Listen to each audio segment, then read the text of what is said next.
장 회장이 새로운 건물주라는 사실에 거기에 있던 모든 사람들은 깜짝 놀라게 되고 그 말에 이선은 누가 들어도 거북한 말들을 장가 사람인 근수와 수아에게 쏟아내게 됩니다. 그런데 그때 그만하라는 세로이의 큰 소리를 듣게 되죠. 그 큰 소리를 들은 이선은 놀라게 되지만 자신이 왜 이러는지 모르는 것 같은 세로이의 행동 때문에 이내 그 놀람이 화로 바뀌게 되어 오픈을 하기도 전에 그냥 퇴근을 하게 됩니다. 그리고 다음날 어제 일 때문에 냉랭한 분위기에 일을 마친 단밤은 분위기 좀 바꿀 겸 클럽에 가게 됩니다. 하지만 분위기를 바꾸기는커녕 이서가 토니에게 인종적으로 절대 해서는 안 될 말을 하게 되어 세로이와 이서의 감정의 꼴이 더욱 깊어지게 되죠. 그렇게 상처를 입은 토니는 그 자리에서 뛰쳐나가게 되고 어제에 이어 오늘 또한 이서의 감정적인 행동 때문에 좋지 않게 하루를 마감하게 됩니다. 다음날 근수는 이서를 냉랭한 단밤 속에서 따로 부르게 됩니다. 왜냐하면 단밤을 그만두려 한다는 얘기를 하기 위해서였죠. 알고 보니 어제 출근 전 이서에게 세로이의 과거를 전부 듣게 되었고 클럽에 가기 전 세로이에게 장 회장과 장근원 대신 사과를 했었습니다. 하지만 한 사람의 인생을 망쳤다는 미안함 때문에 장 회장에게 자신이 장가에 들어가는 조건으로 세로이를 건들지 말아달라는 얘기를 하기 위해 단밤을 그만두려 하는 것이었죠. 그런데 여기서 또 이서는 쓰레기 같은 행동을 하게 됩니다.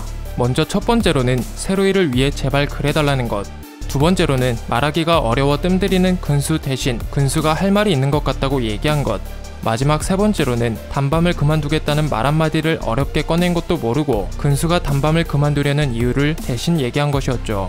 그리고 거기에 덧붙여서 근수만 희생하면 단밤이 편해지는 것뿐만 아니라 이 모든 게 다 사장님을 위한 거라고 얘기하게 됩니다. 그러나 그 말을 듣고 가만히 있을 세로이가 아니었죠. 세로이는 이서에게 다가가서 가슴팍에 있던 명찰을 잡아 뜯어 집어 던지고 너는 매니저 자격이 없다. 자신을 위한 행동이 자신의 사람들을 자르는 거냐고 소리를 지르게 됩니다. 하지만 이서는 거기에 굴하지 않고 그러면 실질적인 대안을 내놓으라는 얘기를 하게 되죠. 그래서 얘기하게 됩니다. 건물을 살 거라고. 알고 보니 출근 전 전무이사를 만나 자신의 사람들을 지키기 위해 건물을 살 거라는 말을 한 뒤 장가에 투자했던 19억 중 10억을 이미 빼놓은 상태였습니다.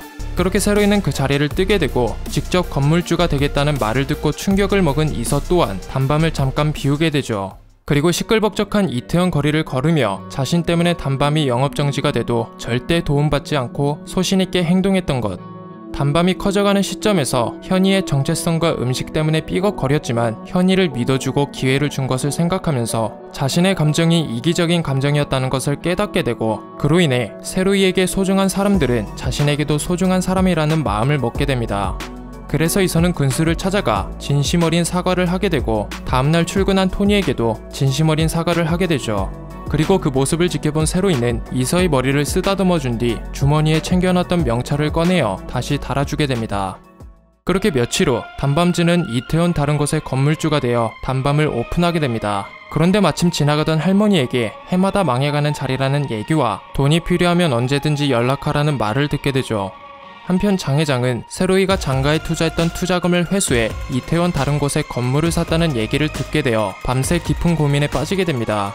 그리고 바로 다음날 왜인지 모르게 한층 밝아진 얼굴로 근원을 부르게 되고 대안이 있다고 말하게 되죠. 그리고 그때 누군가 들어오게 됩니다. 과연 장 회장은 이서를 장가로 부른 것이 약이 될지 아니면 독이 될지 과연 어떻게 될까요? 구독, 좋아요, 알람 설정은 저희에게 정말 큰 힘이 됩니다.